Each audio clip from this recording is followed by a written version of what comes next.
All right, we are recording.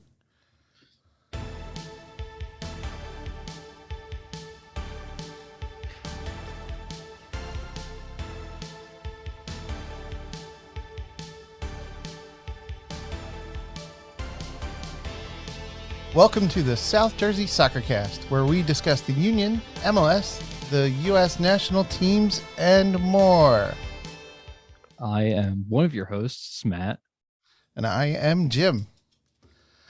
Welcome to the Decision Day 2022 episode of, so this is the penultimate weekend, or This is the ultimate weekend. This is the ultimate weekend for the season. Regular season. For the regular season, yes. The season ends the weekend. Playoffs start next. Yeah. Yeah, the weekend after. The weekend after. All right, let's start off with the news. Let's start with the big elephant in the room. I mean, we kind of have to if we're going to talk about serious things. So, Matt, what's going on in Portland? Okay, so Portland has had a major problem uncovered recently, and now we're starting to see the aftermath of that anyway. So Portland's owner, Merritt Paulson, has stepped down from the Thorns decision making. So he's no longer involved in anything to do with the Thorns in any kind of executive role. The statement didn't mention anything about the Timbers. It was just about the Thorns. So that's important to note. President of Soccer, Gavin Wilkinson, and President of Business, Mike Golub, were both fired from the Timbers and Thorns, respectively. So they are no longer affiliated with the team. Heather Davis will oversee operations for both clubs. So basically, Merritt Paulson is giving up his ownership role, and Heather Davis is stepping into that. Okay. And technical director Mike Grabavoy will lead the Timbers operations. So he's remaining in power, and maybe not much will change because of it for soccer related reasons. Like any soccer related stuff might not change. And likewise, general manager Karina LeBlanc will lead the Thorns operations. So it sounds like they're really at least clearing out some of the top end of the management there. Yes. Obviously, if it goes all the way up to the owner, that's more difficult. Yeah. Well, speaking of the owner, there was a report done that basically said that the league probably won't force Merritt Paulson to sell the team. The Timbers specifically. Okay. Well, the league being MLS. Yes. NWSL might have something to say about the Thorns, though. So for MLS, 75% of owners have to vote him out, and Garber can't remove him unilaterally. Okay. So it's down to the owners and their decision making to say, yes, we want this guy out. Yeah. The NWSL is different, and how they remove owners is unclear. The report didn't say anything about that. It's just we don't know about the NWSL. The reason why this is being reported is because the league didn't remove Real Salt Lake's former owner for very serious allegations like how Merritt Paulson is facing and what his culture has produced. And RSL's old owner was much less popular and much less influential than Merritt Paulson. Okay. So it's looking like he's going to stay. Basically, RSL's owner sold the team out of his own volition. The league didn't do it. So it is unlikely that the league will do it for Merritt Paulson. But that's not to say that Merritt Paulson won't sell the team. He can still do it. He has to make that decision. The league won't force him to. Yeah, I imagine there could be some soft pressure put on him. Yes. You know, if he's feeling maybe not forced out, but no longer in the clique of owners, he might decide to go. But it's time. With how influential he's seemingly to be, he might not feel that pressure. Yeah. He might feel pressure to stay. I mean, right. I don't know. But a Timbers player, Georgie Fojive, released a statement that basically said, we don't play for the owners. We don't play for Merritt Paulson. We don't play for Mike Golub or Gavin Wilkinson. We play for the fans, the city of Portland, the Timbers Army. We play for them, the owners, the directors, and the executive managers are all just employees of the team. We don't care about them. We don't think about them. And he said he thought of the victims, not Merritt Paulson and Gavin Wilkinson. Yeah, so it sounds like he's more concerned about the fans. Yes. Probably, I mean, he's got he probably feels really sympathetic towards the victims, and I mean, we all should. Yeah. And it is important to note that he is not an influential player for the Timbers. He is very much a emergency type backup. He's only made 2 appearances for the season. So he is not real popular. He's not high up on the depth chart. You're saying he's replaceable? Yes. Very replaceable. And I think he knows that. Okay. And so what his words are saying to me have a lot of weight to that, because he's risking his entire career on this. Yeah, you could be right. I mean, he could be, it's a really ugly situation. I wouldn't want to be in an organization that, was going through something like this. It's got to be bad. I mean, even if you weren't involved. Yeah. It's pretty ugly. Yes. So, and one of their sponsors of the Timbers and the Thorns have spoken up. Tillamook, who make cheese and other sorts of dairy products that I know you can't have. I can have a little bit. A little, but not much. They said that they wanted meaningful and institutional change. And they want to see that. And this statement was released after the firings and after Merritt Paulson had stepped down. So they say that they want to see actual change, not just getting rid of the people at the top. Right. Okay. So, yeah, we'll see what happens. I mean, you can't fire everybody all at once, because then you got nobody to hire the new people. Yeah.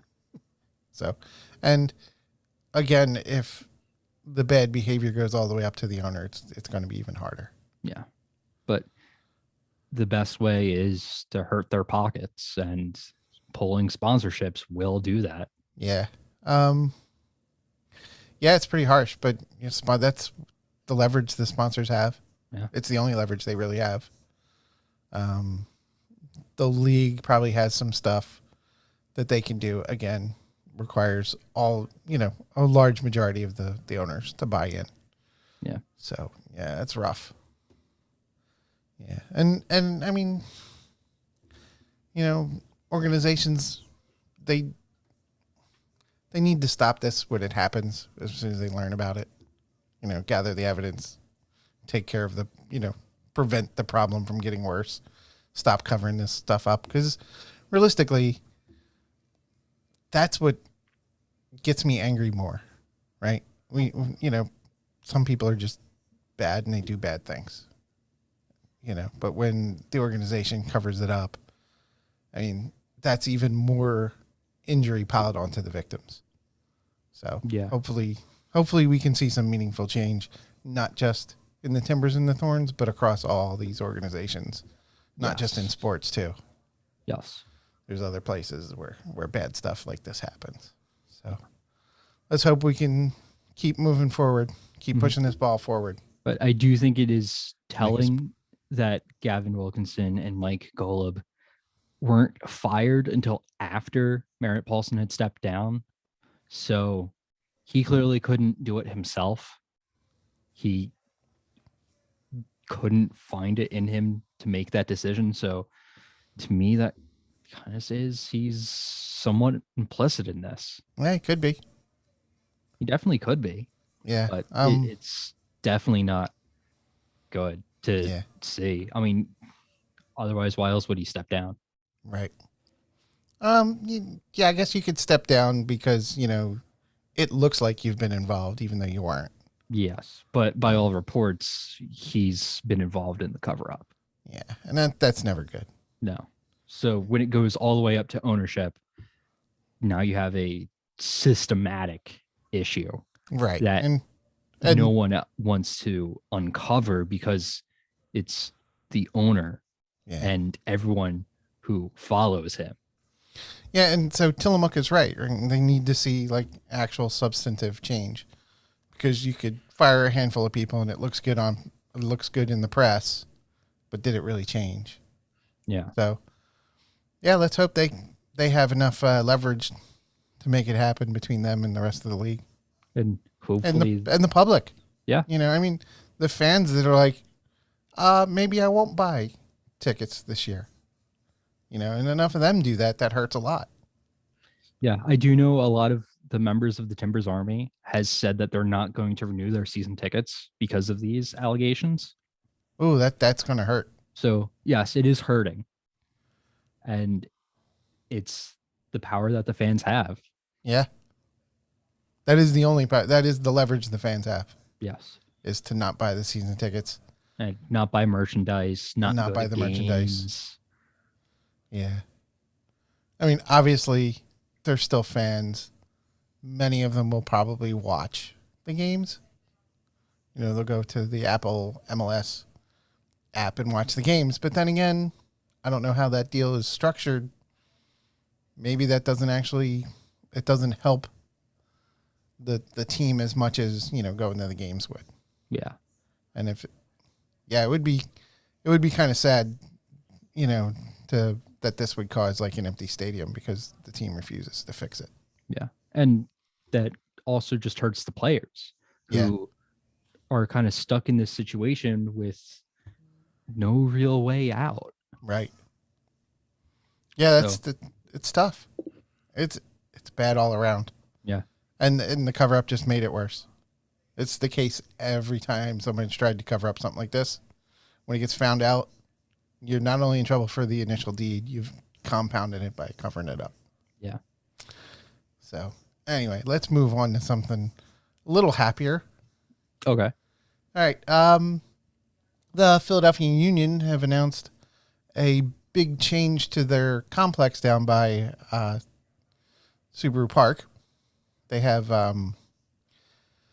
announced a website sponsored by WSFS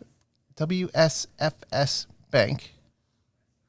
Yeah, I think that's the way it is. They say WISFIS and other stuff. Anyway. Yeah. Anyway, so they got a bunch of money for the sponsorship from the bank, and they are adding a bunch of fields and a field house and a bunch of other stuff. Just lots of upgrades to the complex there down by the river, and they have a website. Looks kind of cool. So the plan is they're going to build a number of fields and a brand new field house between the stadium and the historic power plant building. So if you've ever been there, there's the building that sits right on the river. That was an old power plant. It like screams old power plant when you walk by it. Yeah, like right in the middle of what was it, Lot C? Yeah, it's like right in the middle of Lot C. Yeah. Anyway, so they're going to build all the way across there. So there will be no parking between there. They will be fields and the field house.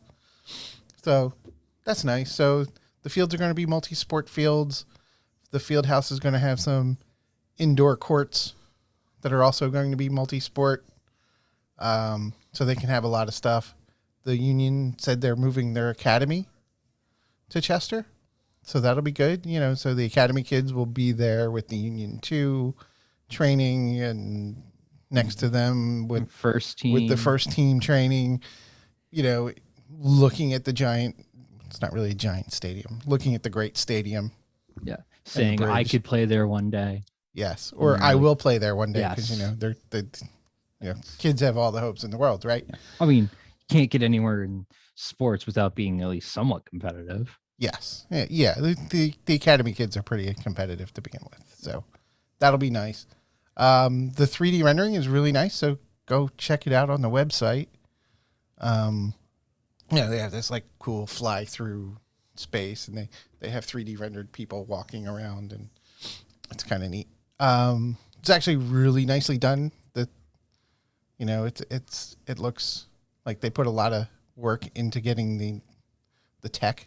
That's me. I'm kind of tech geeky, but anyway, so it looks like it would be a really cool space. All the fields are near the river, so that will, that's like the right place to put them because you get the good view. You're playing near the river. I mean, it's not like right on the river. Nobody's going to fall in, but It's about as close as you can get. Yeah, so but they'll have a pretty much unobstructed view of the river and the bridge and the stadium from those fields. So it'll be pretty cool. Because they're covering up a lot of lots with these fields, so they'll have to probably tear up the asphalt and plant grass and stuff. It's going to be a while. They did say that they have plans to replace the parking, but I didn't see anywhere in the renderings or any of the plans. Well, they didn't really release the plans, but like none of the renderings showed where those new parking lots were going to be. Yeah. Yeah. But just that they will be. Yeah. I want to show off the new stuff, right? Not the boring parking lots that we have to put in. Yeah. So they claim they have a plan. We'll see where it ends up. Will reality match it? Also interesting to note that the executive in charge basically said that there's like $90 million planned to be put into the community of Chester in the next decade because of this. Yeah, that's a good thing for the city of Chester. Yeah, it'd be really nice to get some of that wealth spread out. They put up with a lot. They could, like most of the places that these end up in, they're kind of economically distressed when they start. So. Sometimes those benefits don't get back out in the community. I hope that they do here. Yes. It would be nice. And who knows? Maybe we can get like boardwalk trams to run back and forth along the river between the fields. Yeah. Between the fields and the river, going back and forth to the parking lots and the stadium. So you just shuttle people. Yeah, just shuttle people. Get the guys from Wildwood to do it. They also run the ones in Atlantic City. Yeah. And, if you've ever been to Disney World in Orlando, they have the parking lot shuttles to shuttle people around, but that would be just kind of cool. Yes. If they were like the Wildwood ones. Be great. Overall, I think it's good. I think it's a cool plan. One of the things I've noticed that a lot of local news outlets that don't cover sports at all, and if they do, then they're not going to cover soccer. They are covering this. So there's a lot of buzz that's getting out even further. Hopefully that translates into more fans. It is a big plan. It's an ambitious plan at the very least. Yes. But it is looking like it is a large scale investment into Chester. Yes. And it is hopefully going to revitalize the region. Yeah, I hope so. I mean, the union moved into Chester. That was part of the plan, was to help Chester revitalize a little, bring some more income, some more wealth into the city. And hopefully this can do it. Yeah. A lot of people are still concerned that SEPTA won't provide enough service to the area because it's rough right now. From what I understand, SEPTA doesn't own the track. So they're kind of at the mercy of Amtrak, who owns the tracks. Yeah. About when they can run and stuff. So we'll see. We'll see what happens. I'm really interested to see it. I hope it works out. I want to see how close reality matches the cool 3D layout, And it never does. I mean, Sometimes it does. They come close a lot, We never got the slide in the building that I work in. Wow. They were supposed to put in a slide for all us, like, old geeky adults. but they Sounds never like a did. Google thing. out Yeah, it was west. like a Google thing. Yeah, they were really pushing it. But we got some really cool art out of the deal. Oh, that's cool. So there's some really cool art installations in the building. Anyway, so like I said, I hope this works out well. I think it'll be good if the projects though, a lot of them, it's hard to get that wealth to spread back out into the community. A lot of times they end up in like a little wealth bubble, which I hope the union can buck that trend. Yeah, It's difficult. It's a hard problem. It would be great if the union would host like their local high school tournaments, even not just soccer, but football, basketball, tennis, volleyball, all sorts of stuff like that on these like training grounds that the union are building. Yes. That would be cool. Like, they have like the city football championship for Philadelphia gets hosted there. Yeah. Or something, or they attract, I don't know, a college to play games nearby, at their, nearby college to play their games there. You're probably not going to get a city school from, in Philadelphia proper, like Penn or Temple. Like Temple. Right. Maybe not even Villanova. No, Villanova's they got their own space. Yeah. But maybe like something like Swarthmore. Yeah. There's schools nearby. Mm-hmm. Anyway. Yeah. And there's also the local high schools. Yeah. Yeah. So that's a good thing. I'm really excited. I want to see how it turns out. I hope it turns out better than they plan. Yes. It's always the hope, right? Yes. I mean, if it's better, it's better. Better is always better. They're exceeding expectations right there. So yeah. And of course, always with these announcements, right? They're always pushing the best case scenario that they've been able to see. So I hope they get close to it. Yeah, I know they haven't announced groundbreaking date yet, so we don't know how long this is going to take. We don't even know when it's going to start, but it is still ambitious and it's still cool to see. Yeah, this is a multi-year project, I'm sure. So, anyway, why don't you cover what's happening with the League's Cup? I heard they announced some stuff. They got some plans. Earlier today, they announced the format and the dates for it. Oh, cool. So, starting next season, the League's Cup is going to get reworked. Currently, it's not exactly like the Champions League. It's a one-off game between an MLS team and a Liga MX team. Don't really mean a whole lot. It's just an extra game. Not even necessarily competitive. Mostly play their second teams. So yeah, with it being just one game, there's a lot less at stake. Yes, but starting next season, there's going to be an entire tournament. Okay. The tournament starts on July 21st and it runs until August 19th. So that's what, 4 weeks? Yeah, just about 4 weeks. And the leagues, so MLS and Liga MX, are going to pause their season for this tournament. So all teams are going to compete, and there are going to be no regular season games during this tournament. So it's very similar to the World Cup. You're going to have a group stage, and then you're going to have a knockout round, single elimination. So there's going to be 15 groups of 3 teams. Okay. Each team plays the other teams in their group, so you get 2 games. Top 2 in each group advance. So you're going from 45 technically down to 30, and you're going to have a round of 32. The reason why you're going to have 32 is because the MLS Cup champion doesn't get involved in the group stage. They're automatically sent to the knockouts. And whoever has the most points between the Clausura and Apertura winners of Liga MX, so whoever has the most points between their 2 half seasons, gets involved or doesn't get involved in the group stage. They are automatically seeded into the knockout rounds. Yeah. So Liga MX has this split season that they do because so they basically stuff. They play half a season, pretty much, have a little tournament, outside a little bit like playoffs, then second half of the season, and then another round of playoffs. Okay. And But whoever is the winner of both playoffs, whoever has the most points between both half seasons.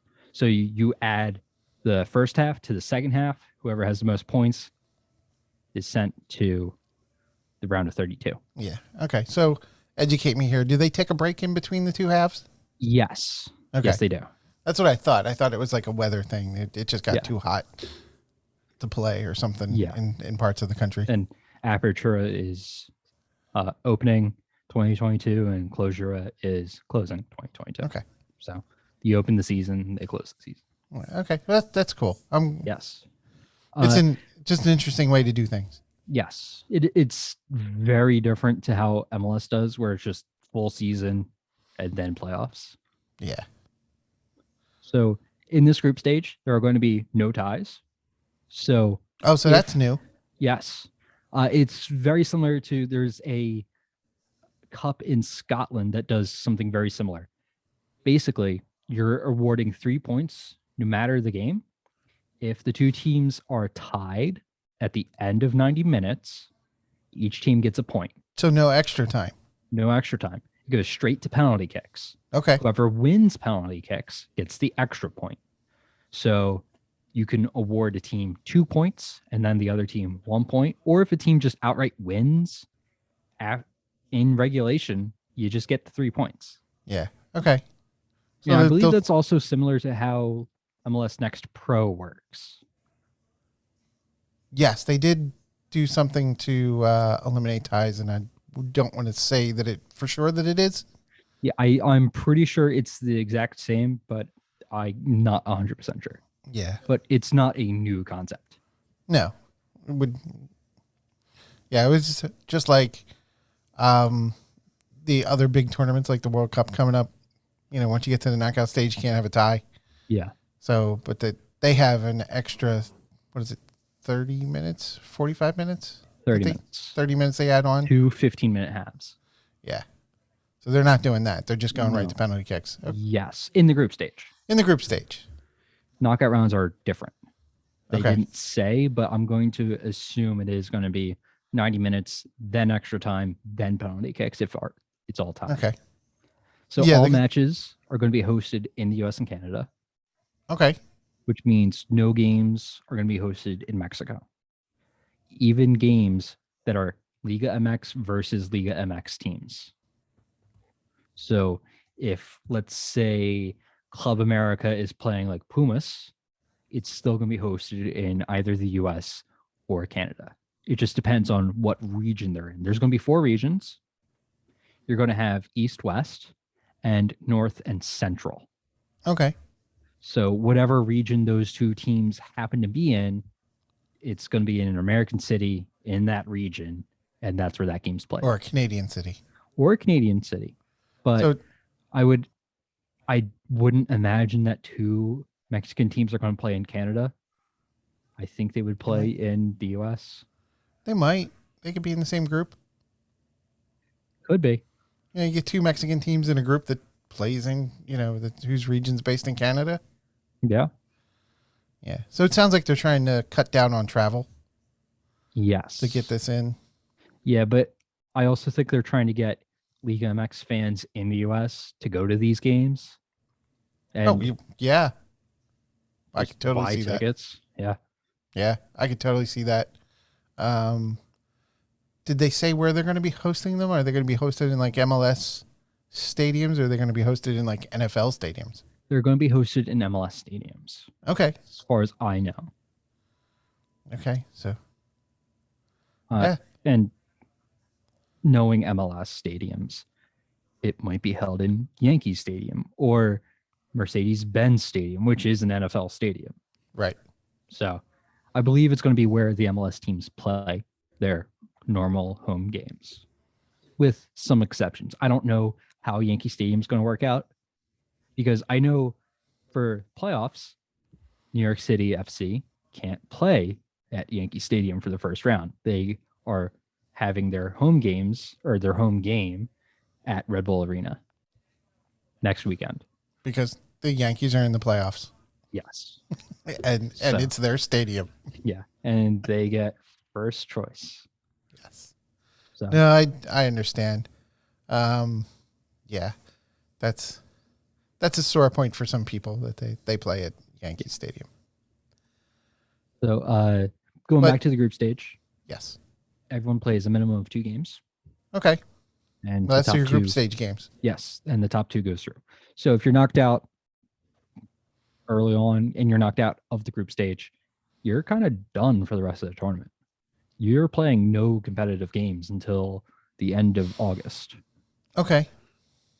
So Yeah. you get a little break. It's nice to have, but also if you're a fan of one of those teams that gets knocked out, yeah, you're kind of done for a month. Yeah. Well, I mean that's the nature of these tournaments. Yeah, So, still that- sucks no matter what. yeah, it always sucks when your team loses. Yeah. So, anyway, sounds cool that they're trying something new. Yes. And these are going to be competitive games. Yes. They are 3 Champions League slots on the line. So whoever finishes 3rd and 2nd are automatically entered into the first round of the Champions League, which I believe is going to be a group stage again. Okay. They went from a group stage to just a round of 16, and now I think they're going back to a group stage, but I'm not entirely sure if that's going to coincide with the League's Cup or it's going to have one more season of just round of 16. I don't know. All right. Well, we'll figure it out when they announce what's happening. Yes, I believe they're going to have a group stage in the CONCACAF Champions League Okay. because the winner of the League's Cup is automatically entered into the round of 16 of the Champions League. That's important. Yes. So if you win MLS Cup one season, you skip the group stage in the League's Cup. Win the League's Cup that season, you skip the group stage of the Champions League. Oh man, cheat codes. Yeah. So you just enter later. Yeah, no, that's cool. That's good. Yes. That'll bring more prestige and more competitiveness to the tournament. Yes. Because there are Champions League spots on the line. Yeah. And how groups are going to work is MLS teams seeded 2nd through 16th in the Supporter Shield ranking are seeded 1st in their groups. Okay. And the second team is whoever finished 2nd to 16th in the same way that they choose who goes through the knockout rounds for the Apertura Clausura, and you combine the point totals. Whoever is 2nd through 16th on that list is seated opposite of the MLS teams. So 2 versus 16, 3 versus 15, and so forth. Until you get to 16 versus 2. Yes. Yeah. Okay. Yeah, that works. Yeah. That's nice. Yes. Because it incentivizes the people that do better but don't quite win. Yes. It gives And- them a little boost up, gives them a better chance to get through. Yeah. And rounding out the last 3rd spot in the group stage, it is whoever is left. So the 13 remaining MLS teams and the 2 remaining Liga MX teams are seated randomly 3rd. Okay. So there will be 2 groups with 2 Mexican teams. Yes. And 13 groups with 2 American, or Yeah. not necessarily American teams, MLS teams. Because you can have a group of no American teams. Yeah. You can get a Canadian team and a Mexican team And then another from Canadian the team. 2 to 16s, and randomly you get either another Canadian or Mexican team for sure. Mhm. So Yeah, we'll see. We'll see how it works out. Yeah. You know, I think it's good that they're trying something. yes, I am a little concerned about how many games they're adding because it is 77 games in total. Yes. And you're going to have MLS, but you're putting that on hold. So, but you're going to have to make up those games Yeah. Then, somehow. Then you're going to have Leagues Cup. And then you're going to have Champions League to contend with. And you're going to have Open Cup to contend with. so the team that wins could potentially have to play 7 matches Yes. over this tournament. 2 in the group Yes. stage, then 5 knockout rounds. I think that's the way the math works. I think so. Yeah. 2 to the 5th is 32. So you're just adding another competition on an already somewhat packed schedule Yes. for MLS teams. Yeah. So we'll see. Like I Yeah. said, I like the fact that they're trying something new, trying to get more buzz and more prestige and more competition between the leagues. I do as well. It's hard on the players no matter what, Yes. because you're taking a month off from league play, regular season play, that you have to fit in somehow. So you're going to have like 4 midweek games that you're just are going to have to insert. And now you're going to have weekend, midweek, midweek for a full month. They could spread them out, though. They could. It's still hard on the players. Yes. Because if you're in the Champions League, you're playing that as well. So you're traveling to Central America, you're traveling to the Caribbean, or you're traveling to Canada or wherever. And then you're also playing the Open Cup. Yeah. No, I agree. It's a lot more games, and it will be harder. And it's just making the schedule more compact. Yeah. And I know in Europe, there's a lot of fighting against adding more and more games, because they have, like in England, you have your regular season, you're going to have your FA Cup, you have your League Cup, you're going to have any European games that you might be in, and then the national team and stuff. Yeah, it's a lot. Yeah. You don't want to burn out all your players. No. Sure. So you're going to have to see if MLS is going to deepen the salary cap so these MLS teams can be competitive. Yeah. And have deeper benches to go further in these tournaments. All right. Well, we'll see. Yes. Well, I reserve judgment on how I think it's going to work out. Yeah, I'll say I have my reservations about this. Yes. But I am happy to be proven wrong. Yeah. Again, there's a plan, and then there's what will really happen. Yes. So let's see what really happens. Yeah. We can complain later. Or yes. we can celebrate later. I will complain about this. Basically, if the Union don't win it, I'm going to complain. If the Union do win it, I'm not going to complain. It's just how it's going to happen. It's just how it's going to work. Yeah. But what if they win this, but then it hurts them for the rest of the season? You're going to complain. Not necessarily. Depending. Like, first ever winner of the League's Cup? Sure. I'll take that. Yeah, it might be a good trade. I don't know. Yeah. I mean, ask any Seattle Sounders fan how they feel winning the Champions League and missing the playoffs. I think they make that trade 10 out of 10 times. Maybe not all of them would make that trade 10 out of 10 times. I think most of them would. Yeah, being the first, for sure. Yeah. Well, first in a while. Yeah.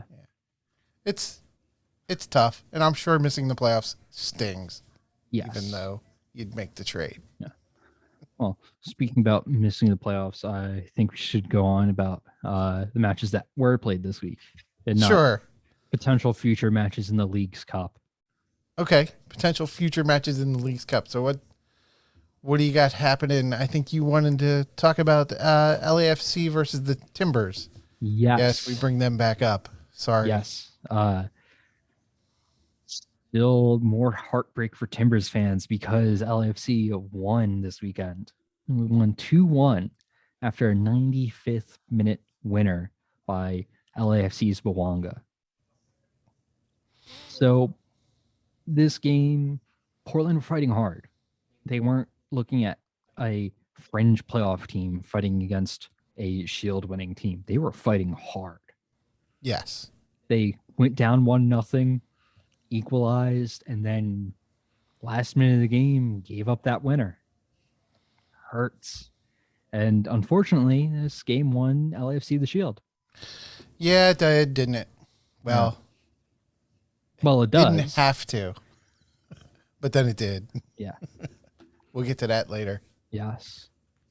But yeah, LAFC's clinical attack just it set the two teams apart. LAFC were just that much better at finishing. Yeah, And they won because of it. yeah. Like they had their slump. They've broken out of it. They've been on a roll lately. Yeah. Not comfortably winning, No, mind but you. but still But winning. Yeah. And a win is a win is a win. Yeah, So yes. it doesn't matter. Yes. So, yeah, no, that's good. Yeah, congrats to LAFC for the supporter shield. I mean, you know, what can you do? Yeah. you know, I mean, they were just better. they were. Yeah, they got it done. Unfortunately, the Union cannot win it this year. No.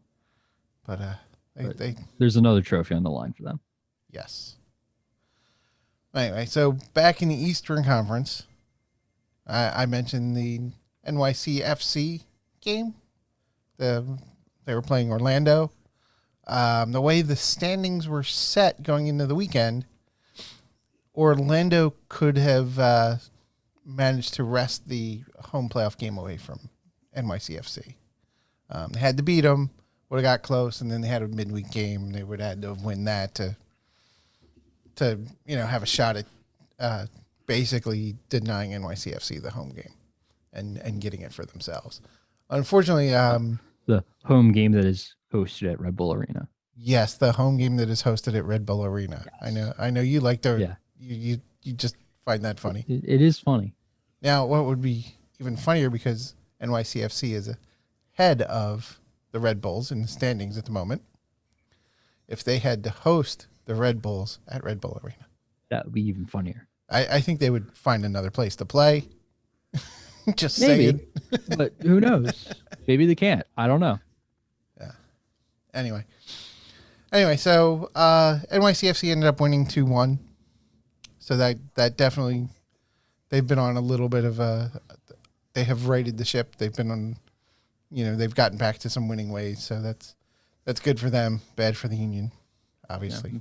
Bad for Orlando. Bad for Orlando, because now Orlando is in trouble, especially since Inter Miami went and beat them up 4-1 in the middle of the week. So they've, these two games that could have pretty much got them a home playoff game, they got nothing. They got 0 points out of them. And Miami clinched a playoff spot because of it. Yes, and Miami got their playoff spot. Yeah, so it was rough. Slumping your way into the playoffs is not a good place to be. No. So, and we would know this because LAFC secured the supporter shield because the Union lost. In part and they won. Of the LAFC winning, yeah. Yes. Yeah, so the Union went down to Charlotte. And I said it was going to be a rough place to play. Yes. And it was even rougher than I had imagined. But I was looking at the while watching the game, I was like, there's a lot of empty seats. Yeah, well, I mean, you're preparing for a hurricane. Well, that's true. That's why you had those, I think it was yellow lines for the soccer field laid over on top of the football lines for the Panthers, because the groundskeepers didn't have time to just repaint them. Yeah, that was distracting. As someone that's watched a lot of NFL on TV, it was very distracting to me. And if you did watch the NFL game, you did see the rain for the Panthers. So it was rough. It was a bad place. The hurricane probably scared a lot of people away. It's made the weather here miserable since then. Yeah. So until today. Yeah. So today wasn't all that great either. It was kind of gray day. It was warm at least. And it stopped raining. Yeah. Finally. So anyway, it was ugly. Yeah. It was bad. It was painful to watch. It hurt.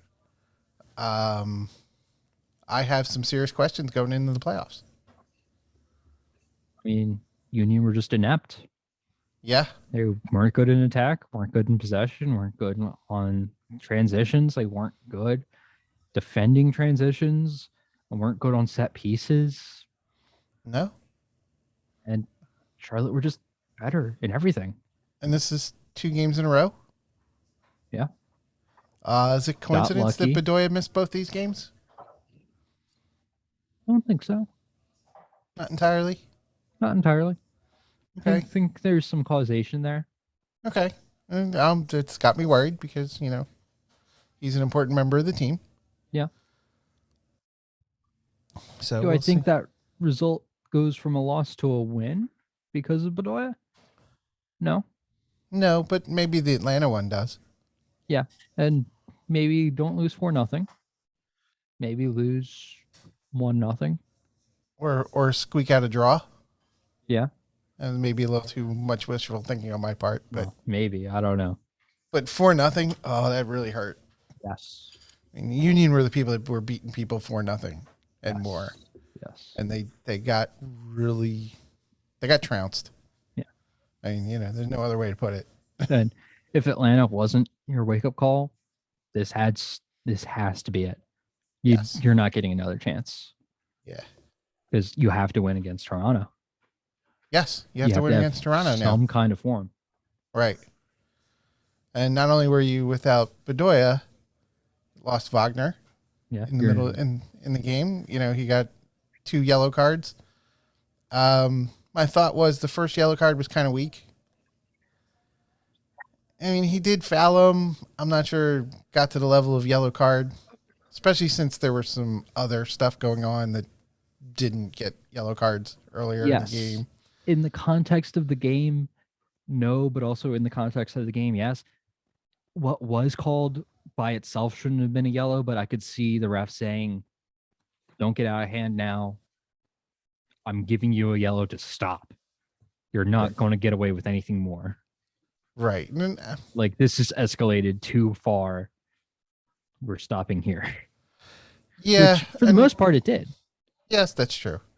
And then the second yellow card was for the handball on. Yeah, it hit him. I mean, you can't argue that. You watch the replay. If you have any doubt in your mind, just watch the replay.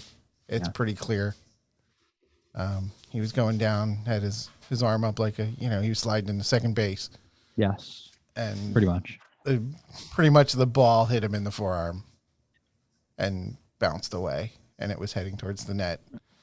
Not much more clear. By rule, that's a yellow card. Unfortunately, that was his second, so he gets to not play against Toronto. No. So who do you have in place of him? Well, okay, so now we're looking forward to the next match, which we almost got to, but all right, that's fine. I'm good, because that was what was next anyway. It's kind of part of the conversation. Yes. Yeah, that's true.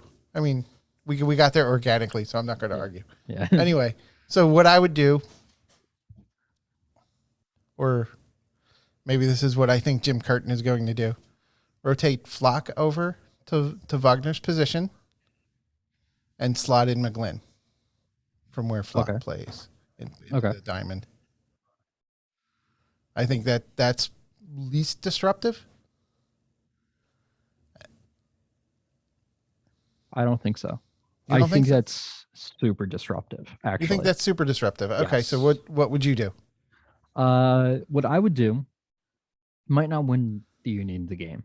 They have to win this game. It might cost the Union the game, but I think you have to see what Real has to offer. Okay, so just replace Wagner with Real. Yes. Leave Flock where he is. Keep Flock where he is, and you keep Martinez where he is, and slot in Bedoya.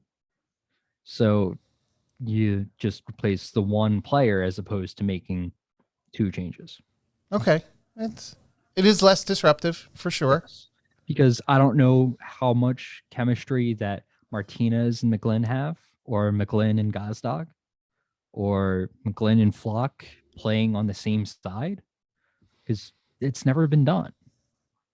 Well, I think McGlynn and Gazdag have some chemistry. They worked well together. I haven't shown it in the past few games. well, they haven't had any chemistry across the entire team the last few games. So yes, the entire team hasn't shown that. yes, but McGlynn looked pretty good earlier in the season. Yeah, and When stopped looking good. well, the entire team stopped looking good. Well, yes, but he is part of that team. Yes, I'm just saying I'm not laying it all at his feet. No, that'd be unfair because he's like what 18. And he hasn't played in some of these games where they've been bad. Yeah. You know, it's hard to blame the bad play on the pitch when you're on the bench. Well, unless you were a starter and got yourself benched for like, I don't know, doing something bad in the locker room. But I don't believe that was the case with McGlynn. no. Yeah, we'll see. I really don't know. I feel like you have to see what Real has to offer because he ran out of contract last season, or at least I want to see what he has to offer because I know the coaches see him every day in training or whatever. But I want to see what he has to offer because ran out of contract, brought back for this year, and hasn't really played. He scored a goal at least. Yes, he was a very late sub in that game. Yes, but that really doesn't mean much because left backs don't typically score goals. Right. So I do want to see what he has to offer as a starting left back in the league because he's pretty young too. He can still develop. And I want to see if Wagner goes and the Union can't sign anyone, who can we replace him with? Yeah, I was about to ask how much of the rumor about Wagner leaving in January is factoring into this decision here. Yeah. I don't want to throw away the game. I don't think replacing Wagner with Real will throw away the game. Well, you did say it might cost them the game. It might. Okay. But also shifting Flock down to left back and putting in McGlynn might cost him the game. That's true. But I don't know. I'm no soccer coach. I don't get paid to make those decisions. Jim Curtin does. Yes. Well, the Union's magic number is still 2. Mm-hmm. So they have to win or Montreal has to drop points. Yes. And they play at the same time, so you can't hinge your decisions on the Montreal game because you're starting at the same time, you're finishing at the same time. Right. And I want to see the Union break this slump. Yes. And if Matt Real playing in place of Wagner is the best shot to break that, that's great. Yeah. I'd be happy to see it. But they're playing out of sync. Yeah. I mean, if the Union end up losing and Montreal wins, I wouldn't be too distraught because that means that Montreal now has the bye and teams don't do well when they have the bye. You're looking at a sample size of 2, though. It's not 2. It is 2. It is 4. It's 4. Double. Yes. Which 4? Well, isn't New England last season bounced in the first round. Okay. Union last season bounced in the first round. No. Or the season before. The season, but there was no bye. Yes, there was. Before. There was. Yes, that was the first. That was the first season that only the 1 seeds got the bye. Okay. Before then, it was 1 and 2. Okay. So since it's only been the first seeds, both Eastern Conference winners, regular season Eastern Conference winners, were bounced in the first round. It's still a small sample size. Western Conference winners have suffered a very similar fate. Colorado was bounced in the first round last season, and I don't remember the season beforehand. Still a small sample size. Still, I don't want to increase that sample size and increase the buy or increase the I don't know what I'm looking for. You don't want to continue the trend. Yeah, I don't want to continue the trend. So if the Union lose to Toronto, yes, I think they need the bye to get back on track. Go rolling into the playoffs after painful loss where you didn't get a shot on goal, getting killed 4-0, and then losing your first game at home in the last game of the season tells me you're getting one playoff game and you're going home. Well, It's just I okay, so as much as the bye let's might say, hurt them, I want them to right the form. yes, before let's say the getting to Union the do playoffs. get the bye, right? Yes. You're going to face Cincinnati in the first round of the playoffs because they're currently 6th. Columbus is 7th. Right. I don't foresee Columbus winning, Okay. but Cincinnati can beat New York City. Yes. And if they do, they beat the Union first round. Or I guess second round. You sure? Absolutely. At down in Chester, Yes. they win. Yes. So, well, in order for that to happen, that would be the first loss of the season at Subaru Park. Mhm. Okay.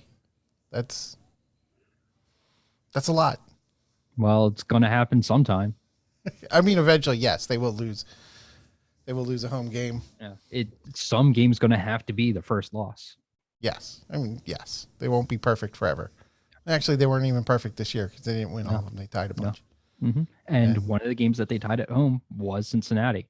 Yes. Then they went to Cincinnati, lost 3-1, looked horrible. Cincinnati has their number. Yeah. I have no confidence with the Union playing Cincinnati, even in Chester. Okay. All right. Like I said, I just don't want to be, what is it? 0-1-2 in the last 3 games before the playoffs. Yeah. That's just like, don't do that, please. Yeah. that would be bad. So, yeah. So I really want them to at least be 1-1-1 going into the playoffs at this point. But looking at the game itself, Toronto's attack is still good.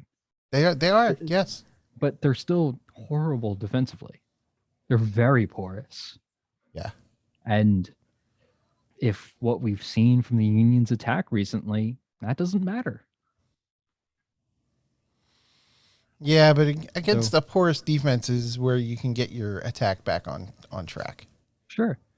But the Union have to get their attack back on track to win this game. Yes, they do. Because I don't foresee the Union keeping a clean sheet. No, They're too good. They have too much firepower in their offense. Yeah. Although you could say that their spirits are crushed and there's nothing for them to play for right now, except for playing spoiler to the Union. Yes. And, well, that's a thing. It is. And people are also going to be playing for contracts next season. And the only team to beat the Union in Chester for the season. That's something. Mm-hmm. It's not nothing. No. If you're leading your conference, you usually get the best from your opponent. Yes. Everyone wants to beat the best. Yes. And so Toronto being up for the game, I can see. Yeah. I can see it. So let's hope what's going to happen. But let's see what the Union are going to do. I mean, really, watch them against Atlanta, and it was 5 shots, none on goal. Yeah. And 12 shots with 1 on goal in Charlotte. I'm worried. Not good enough. Yeah, it was just not good enough. No. So we'll see. All right, Matt, what non-union game are you going to be watching this weekend? Or do you want to watch this weekend? Or do you think is important for people to pay attention to? Well, because I know a lot of them are happening at the same time. Yes, I picked a Western Conference slot. And since that is the later game, why don't you start? Okay. My match to watch. 2:30? Yeah. Is the national game. It's going to be on the national broadcast. It is Orlando hosting Columbus. Chances are the winner gets into the playoffs. Well, the winner will get into the playoffs. Loser goes home. Loser is done for the season. Yes. and it's yeah, it's going to be interesting. So they're fighting for that last spot. Yeah,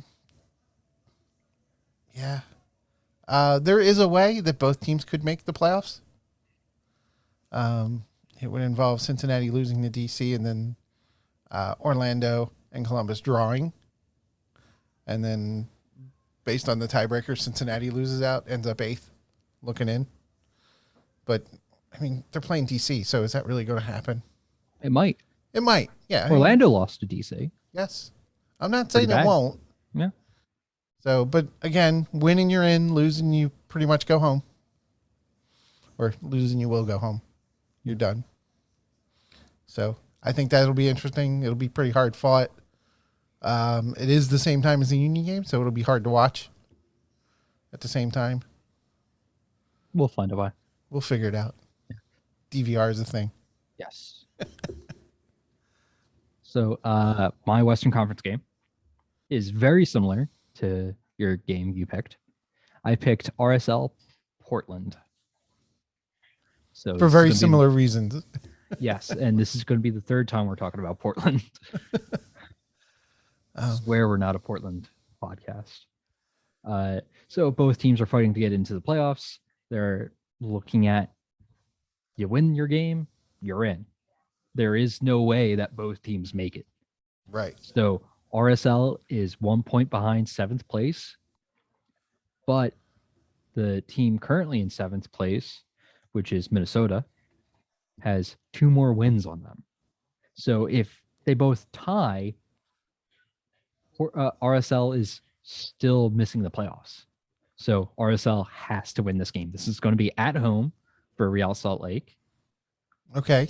So Portland's going to have to travel. They're on the road. It's going to be a tough game. The crowd's going to be hyped for it because you win this game, you're in the playoffs. That's it. You're just in. Yeah. And there's a lot of chaos in the front office too. Yes. As we talked about earlier. Yes. For good reason. And RSL, funnily enough, was facing very similar things about a year ago. So very coincidental. But I was looking at stats. I was looking at betting lines and win percentages, and RSL is heavily favored in this game. I've seen anywhere from 45 to 75% win percentage. 75%. That's huge. Yes. Yes. Like 45%. Okay. A draw might be 20 to 30. Yeah. That's a small percentage for the other team that's left over. So, yes. But 75% to win. Yeah. And then you got draw. Yeah. Oh, yeah. It'll be interesting to watch.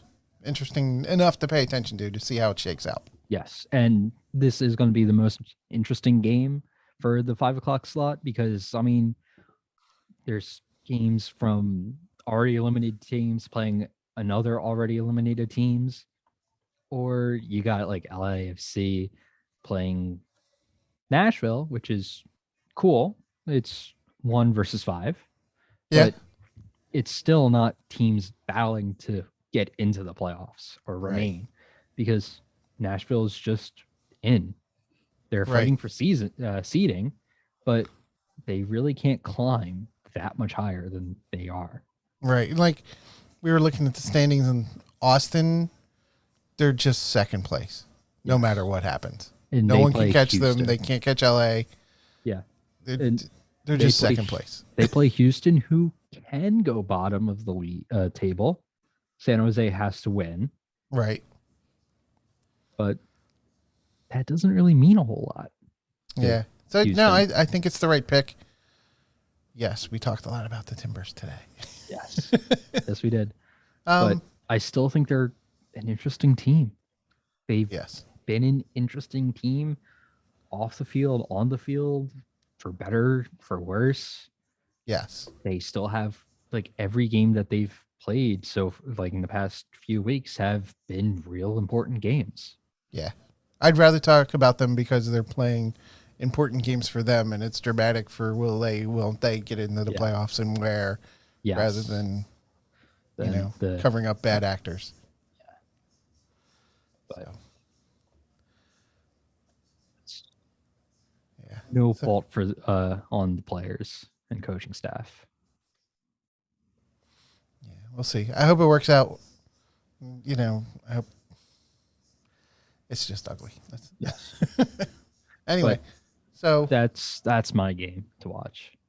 So is there still a chance that all three Cascadia teams will not make the playoffs, right? Portland's the one that's in at the moment? Yes. So Portland's going to have to lose to RSL. Okay.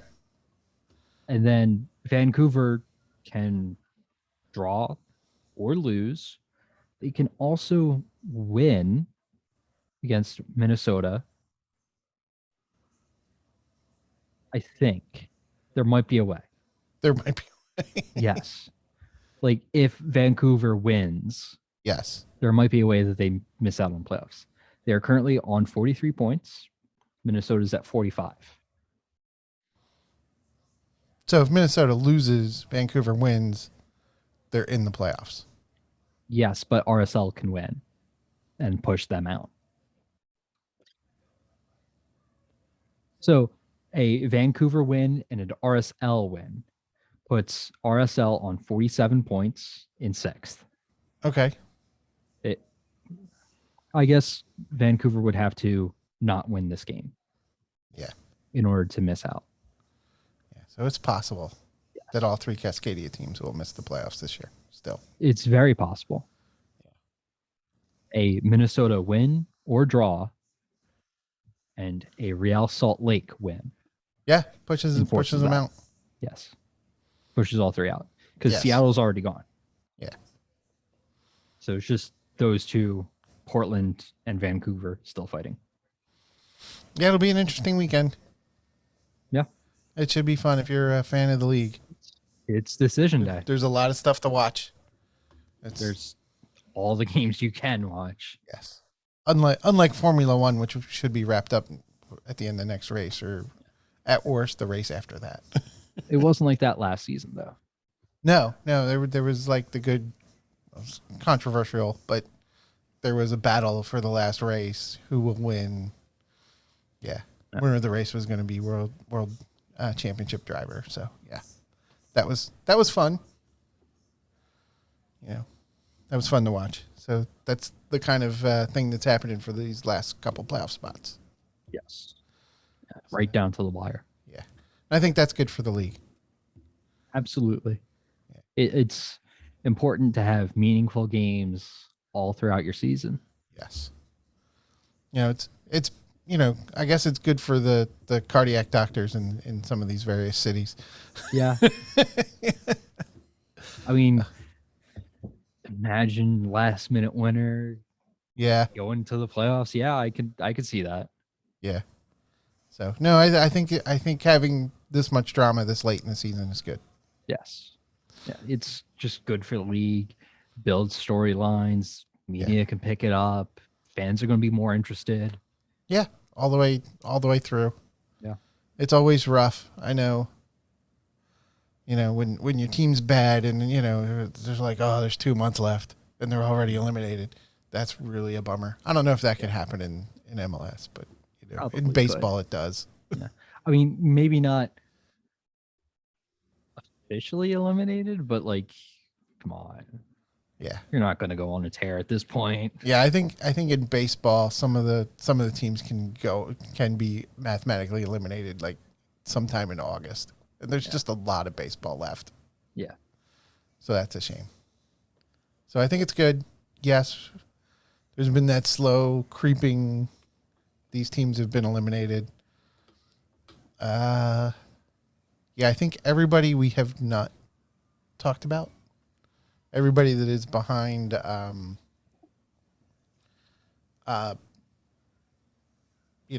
these two games, behind RSL and behind Orlando, their playoff chances are 0 at this point. Well, Vancouver can win and get in. Yeah. But Colorado can't. Right. Okay, so there's one extra team.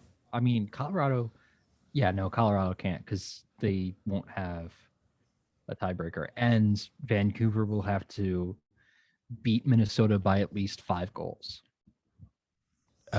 Yes. So that hardly ever happens. well. No, I mean, no, really. It In the league, does, a 5-goal game is very rare. but weirder things have happened in this league. Yes. That's true. I mean, it does happen, obviously. Yeah. All right. So those are our games to watch. And I think I think we could do a season wrap up next week. season wrap up, or are we going to be talking about playoffs? Both. Okay. Teams are eliminated. They're not doing anything in the playoffs. We'll still talk about them. Important Yes. to the league. Yeah. Well, and then, because the playoffs start right afterwards. Yeah. We'll pick games to watch then. Yeah.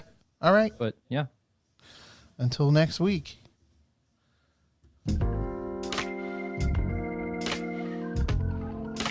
Thanks for watching and listening to the South Jersey Soccer Cast. If you are on YouTube, please leave some comments to let us know how we are doing. Then like and subscribe to get notified when we upload next week's episode. Thank you, Matt.